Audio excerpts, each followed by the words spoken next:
Kalau anda lihat dalam surat khabar kan, zaman sekarang ni ramai betul budak-budak muda yang boros, ramai anak-anak muda yang jatuh bankrupt. Let's look into the source So hari ni saya nak kongsikan kepada anda beberapa sebab kenapa mak bapak lah punca anak-anak zaman sekarang ni boros.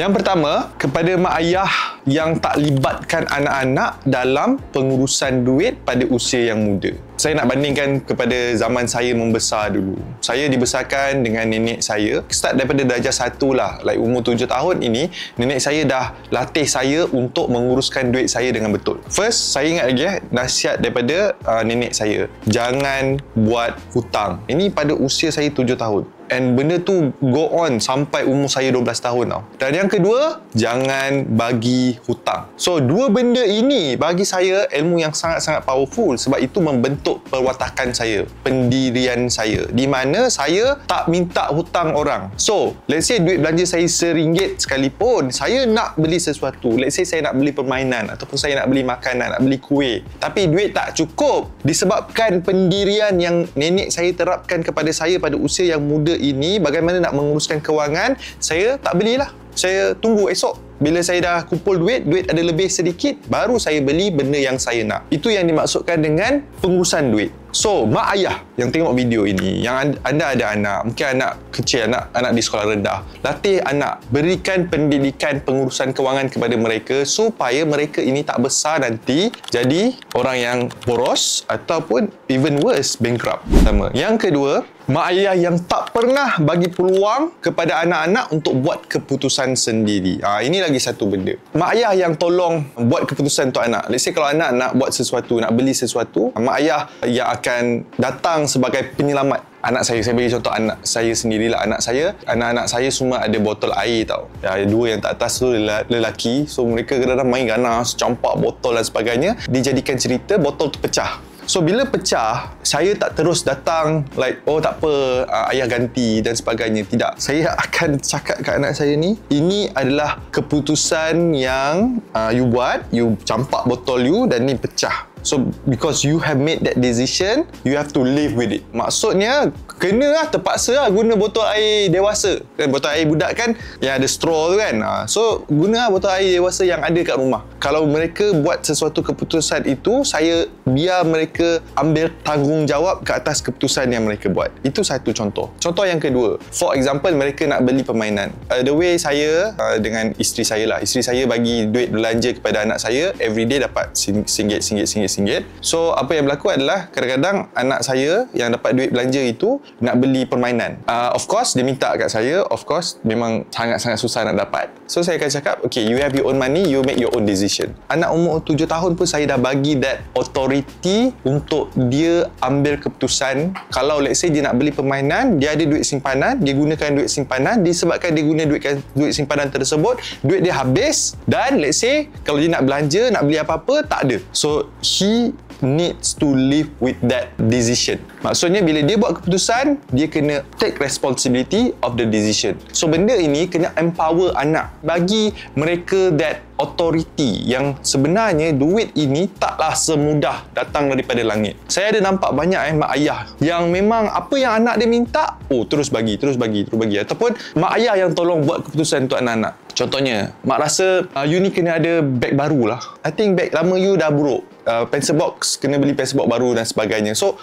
like we always make decision for them. So, bila mereka besar nanti, bila mereka nak beli barang, takut mereka tak boleh nak buat keputusan sendiri, mereka akan ambil ataupun ikut keputusan daripada orang-orang sekeliling mereka, iaitu kawan-kawan mereka. Okay? And kalau kawan-kawan mereka jenis yang boros, habis. Yang ketiga, this is my favourite lah. My favourite is that tak ajar anak menyimpan sejak kecil. Sekarang ni dengan betapa mudahnya nak dapatkan ilmu kewangan, okay, di media sosial, di YouTube, di Google dan sebagainya, sepatutnya benda ni tak berlaku. Anda kena tahu kepentingan menyimpan. Semua orang-orang kaya, semua orang menyimpan. Kalau mereka cakap mereka tak simpan dalam bank sekalipun, mereka simpan duit mereka dalam bentuk aset. Contoh emas, saham, hartanah. Kalau anda semua nak anak anda jadi kaya dan berjaya satu hari nanti, terap tanamkan tabiat menyimpan ini pada usia yang muda, usia yang kecil. Anak bongsu saya umur 2-3 tahun, dapat je duit bagi ke ayah dia. So dia macam dah indoctrinate kan benda tu. Tapi anak saya yang umur 5 tahun, masih lagi tadika, memang saya ajar dia menyimpan. Okay, especially waktu perayaan, musim perayaan, of course dia akan dapat duit raya dan dia nak belanja, tapi saya akan cakap lah, okay, so duit ni, kalau duit ni you belanja, duit ni habis macam tu je. Tapi kalau duit ni you simpan, duit ni akan berganda di akhir tahun. And saya make it into a game tau. Sebab saya ada 3 orang anak. So 3 orang anak ni saya akan cakap, oh contohnya anak pertama saya nak belanjakan duit tu. Saya akan cakap, oh nanti anak yang kedua akan pecut anak yang pertama punya simpanan. Dan anak yang pertama saya pun fikir like 2-3 kali, oh betul ke kan? Tak apalah, simpan lah semua. So it becomes a game for them. Like you know, menyimpan ni adalah satu benda yang best. Menyimpan ni adalah satu benda yang they look forward to. Sebab saya labur semua duit anak-anak saya dekat 3 tempat, ASB, tabung haji dan SSPNI. Tapi yang ASB ni adalah tempat yang saya memang saya letak duit saya, duit anak-anak saya ni. So apa yang saya buat adalah, sebab sekarang ni kan ASB pun boleh ada app. Bagi mereka yang tak tahu, anda boleh search saja Dr. Adam Zubir My ASNB. Okay, saya ada buat satu video khas tentang ASB app. So saya akan kongsikan kepada anak-anak saya, especially bila waktu dividen masuk. So sebab setiap tahun kan dividen masuk, saya akan tunjuk ke anak saya, okay, duit ini duit hasil daripada pelaburan. So duit ni duit free. So macam mana nak dapat lagi banyak? Kena besarkan lagi duit simpanan. So anak saya sekarang, yang anak pertama saya tu, memang dia ada this goal, dia nak reach a certain threshold, certain level. Itu adalah didikan yang saya berikan kepada anak saya supaya mereka tahu konsep pelaburan ini pada usia yang muda. Poin yang keempat, yang last sekali yang saya nak kongsikan kepada anda semua adalah ibu bapa yang sentiasa ikut semua kemahuan anak-anak. Especially ibu bapa yang mungkin dibesarkan dalam family yang mungkin serba kekurangan dan anda tak nak anak-anak anda melalui kehidupan yang sama. So what you did was anda shower, anda berikan segala kemewahan kepada anak-anak. Sebab tu anda pernah dengar tak? Normally dalam kekeluargaan itu, especially daripada keluarga yang susah, ada sampai satu generasi di mana that generasi itu dia break that poverty, is the person yang ubah nasib keluarga mereka. Tapi you know, there's two paths lah. Satu, this person ni dia akan pastikan yang generasi mereka ini, generasi pada masa depan, tak akan melalui nasib yang sama. So dia buat apa? Dia ajar anak-anak dia untuk protect diri mereka, belajar pandai-pandai, and then jaga kewangan, urus kewangan dengan betul. Okay? Maksudnya you kena pastikan yang anak you tak akan mengulangi nasib yang sama. Ada satu lagi pathway di mana dia akan jadi opposite tau. For example, like mungkin zaman dia membesar dulu tak pernah naik first class, tak pernah pergi holiday kat hotel-hotel yang mahal, sebab dia tak merasai benda tu masa dia membesar. So dia berikan semua itu kepada anak-anak. So this is where things go wrong lah.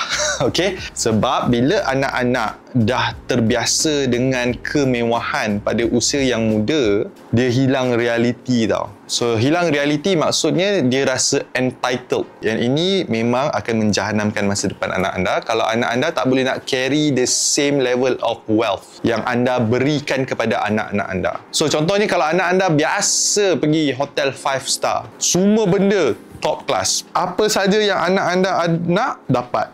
So bila anak anda dibesarkan dalam situasi ataupun environment yang serba mewah, bila anak anda kerja and gaji pertama anak anda ini gaji biasa, dia tak boleh nak go back tau. Tak boleh nak berpijak di bumi reality.